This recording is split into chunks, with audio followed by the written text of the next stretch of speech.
Hello students, जोहार। आज हमरे पढ़ब सरफुल कहनी कर समीक्षा और उकर विशेषता। सरफुल कहनी 12 इलेक्टिव कोर्स कर किताब टोंगरी और पझरा गद्य पद्य संग्रह भाग 2 में संकलित है। इकर लेखक स्वर्गीय प्रफुल्ल कुमार राय हैं। तो आओ पढ़ब हमरे कहनी सरफुल कर समीक्षा और संगे संगे उकर विशेषता।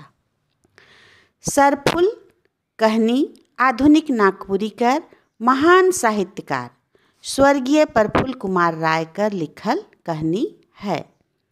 प्रफुल्लदा कर नागपुरी भाषा कर विकास में बहुत बड़ योगदान है।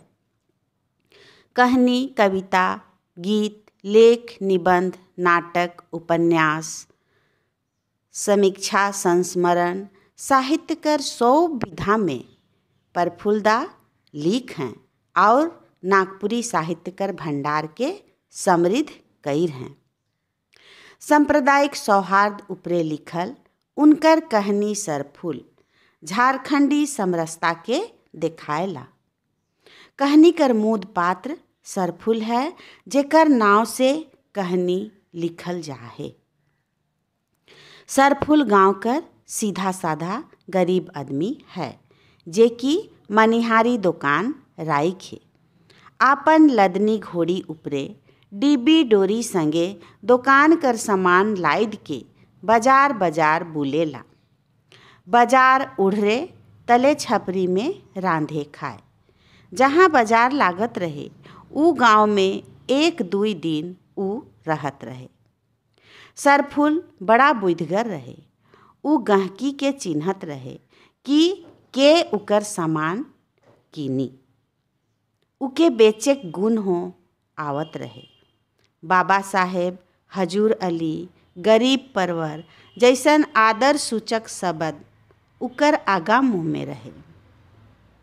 आपन निहुरल बोली और व्यवहार से गहकी के खुश कर देवत रहे।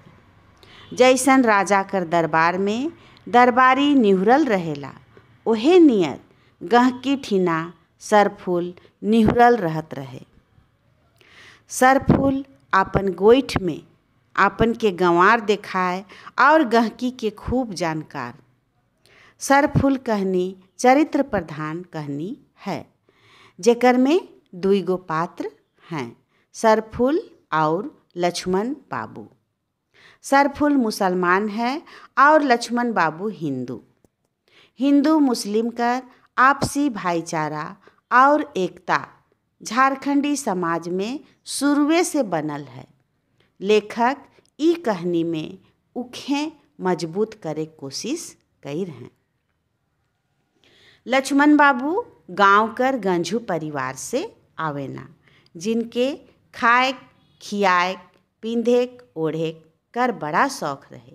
भले उनकर कोई कमाई कर साधन नहीं रहे। ऋण बरीन कईर के इतना डूब जाए रहे उकर में कि दिन रात घोखनी में हो पड़ल रहत रहे। मुदा शौक में कोनो कमी नहीं होवत रहे। रिझवार और रसिका बरन कर आदमी रहे लक्ष्मण बाबू। ऊ बेरा पढ़े लिखे बटे ध्यान नहीं देवल जात रहे। लक्ष्मण बाबू कैथी में चिट्ठी चपाटी पढ़ लेवत रहे। ऊ अलंग में उनकर खूब नाम रहे। जतरा सेंदरा में आपन खोढ़ा लेवत रहे। उनकर हाथ के कचिया चाबत रहे। शौक पूरा करे के लिए 1 पाव खेत के बेच देवत रहे और ऊ कचिया से इस तक सामान, सौदा पाती, लुगा फटा, घर बार कर सामान, सौंदर्य प्रसाधन, फीता कांटा, स्नो पाउडर, अतर, फुलेल, अंग्रेजी जूता, हैट, हाफ पैंट, सोना रंग फ्रेम लागल चश्मा सब कीन के आनत रहे। संगे संगे एहो देखाए के ले कि ऊ कतना पढ़ल लिखल हैं, किताब पोथियो कीन के लानत रहे। खाए के ले मांस, मछली, दूध, घी तो होबे करत रहे।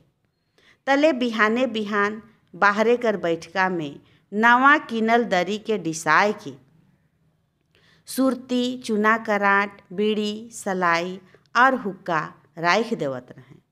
पारा पारी उकर सेवन करत रहें और किनल किताब मन के पढ़े के दिखावा करत रहें। मुड़ में टोपी खपाए के, चश्मा लगाए के बैठ जात रहें। देख के डहर हिठवैया अचरज में पड़ जाएं कि कतना गुनगर आदमी है।